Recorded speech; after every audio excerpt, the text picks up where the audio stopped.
Assalamualaikum warahmatullahi wabarakatuh. Perkenalkan, nama saya Fajar Retna Timur dari Universitas Sriwijaya. Saya dan rekan saya akan membawa tentang integrasi ternak antara sapi dan tanaman perkebunan, yaitu tanaman karet.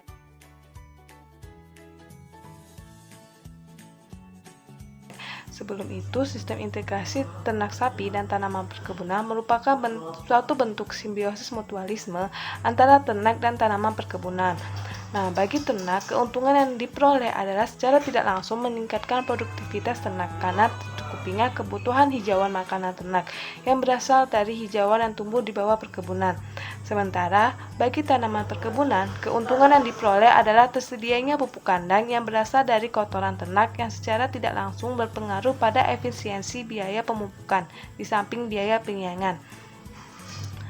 Nah, bagi tanaman perkebunan, keuntungan sistem ini adalah dapat mengurangi persaingan antara tanaman perkebunan dengan gulma karena adanya ternak yang tumbuh atau yang digembalakan di perkebunan dapat menjadi pengendali gulma pada area tersebut, yang mana itu juga ramah lingkungan, juga dapat sebagai pengembang pupuk kandang. Begitupun antara tanaman karet dan juga peternakan sapi. Di sini satu sama lainnya akan saling menguntungkan sehingga terciptanya integrasi yang seimbang. Nah, pada tanaman karet yang berumur masih kecil atau pada saat tanaman karet itu dalam masa tanaman belum menghasilkan, umumnya pekebun atau petani itu belum mendapatkan pendapatan dari tanaman karet. Nah, strategi usaha pertanian yang dapat dilakukan untuk mengatasi tersebut yaitu dengan menerapkan pola tumpang sari dalam rangka untuk memperoleh pendapatan. Namun, tumpang sari tersebut tidak boleh atau tidak mengganggu pertumbuhan dan perkembangan tanaman karet. Nah, jarak tanam antara satu pohon dan pohon yang lainnya pada pohon karet ini itu cukup renggang, sehingga jarak tanam ini dapat dimanfaatkan sebagai sumber pendapatan dengan pola tumpang sari selama tajuk antar barisan belum bertemu antara 3-4 tahun. Beberapa tanaman yang dapat dijadikan sebagai tanaman sela pada perkebunan karet ini ada kacang, jagung, dan yang lainnya. Nah, pada kali ini kami akan membawakan tentang tanaman jagung sebagai tanaman sela pada perkebunan karet. Nah, dari tanaman jagung ini kita dapat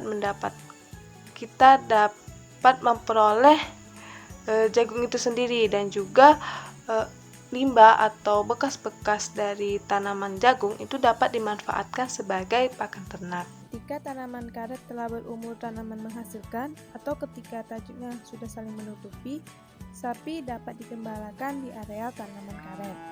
Gulma-gulma yang berada di perkebunan tanaman karet dapat dijadikan sebagai hijauan pakan ternak. Salah satu gulma tersebut adalah Acacia graniticia dan Paspalum conjugatum, atau yang biasa kita kenal dengan rumput kedua. Nah, keduanya ini dapat palatable untuk dijadikan sebagai pakan ternak sapi. Meningkatkan lahan pertanian atau perkebunan merupakan satu kegiatan yang dapat menjadi nilai tambah bagi pekebun.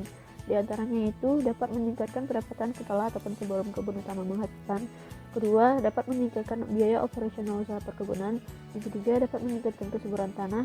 Dan yang keempat, dapat membantu pekebun lebih produktif lagi dari segi manajemen kebun.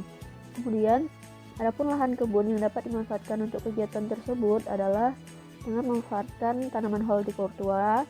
Yang selanjutnya itu tanaman pertanian yang usia produksinya lebih pendek seperti singkong, pisang, dan tanaman produktif lainnya. Dan yang ketiga, memanfaatkan peternakan seperti ayam, itik, sapi, atau domba. Keuntungan yang dapat diperoleh seperti dari segi pendapatan yaitu sebelum ataupun setelah produksi tanaman pokok. Yang kedua, jika dapat dimanfaatkan untuk peternakan, maka limbah berupa kotoran ternak dapat dijadikan sebagai pupuk kandang sehingga dapat meningkatkan kesuburan bagi tanaman pokok atau kebun dan juga dapat menurunkan biaya pemupukan. Yang kedua yaitu mengurangi penggunaan bahan kimia untuk melakukan pembersihan tanaman dari gulma atau perumput. Yang ketiga yaitu berkurangnya kerusakan alam karena terjadi residu dari bahan-bahan berbahaya atau kimia yang sebelumnya digunakan untuk perawatan kebun atau tanaman. Adapun cara pembuatan pakan dari sisa pertanian jagung yaitu dengan membuat campuran adonan sebanyak 100 kg. Hal yang pertama yang harus dipersiapkan yaitu mempersiapkan jerami jagung kering terdiri dari batang, daun, tongkol, dan kulit jagung. Kemudian jerami jagung tersebut dicacah dengan ukuran 3 cm dan dimasukkan ke dalam karung-karung, kemudian ditimbang keseluruhannya sebanyak 100 kg. Setelah itu, lakukanlah penimbangan urea sebanyak 500 gram yang dilarutkan dengan air sebanyak 10 liter. Setelah itu, jerami kering tersebut dicacah dan dihamparkan kembali pada terpal plastik yang kemudian diperkecil dengan larutan urea secara merata.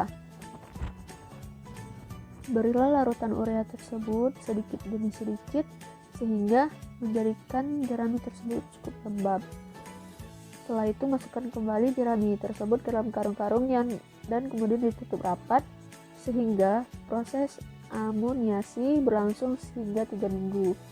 Setelah proses tersebut, maka jerami dikeluarkan kembali dari dalam karung dan dihamparkan di atas terpal plastik untuk dianginkan selama 6 jam agar bau amonia tersebut berkurang. Hal selanjutnya yaitu lakukanlah pelumuran jerami dengan molase tanpa dicampur dengan air. Lakukan sedikit demi sedikit hingga semua jerami jagung telah terlumuri secara merata. Maka proses pembuatan pakan telah selesai sehingga kembali dimasukkan lagi ke dalam karung. Dan adapun pemberian pakan untuk sapi dewasa sebanyak 1 kg per ekor per hari dan dibantu dengan pakan hijauan berupa rumputan lainnya. Sekianlah video penjelasan dari saya, Kurniaulia Rahmi, dari rekan saya Fajar Renat Timur. Terima kasih sebelumnya. Wassalamualaikum warahmatullahi wabarakatuh.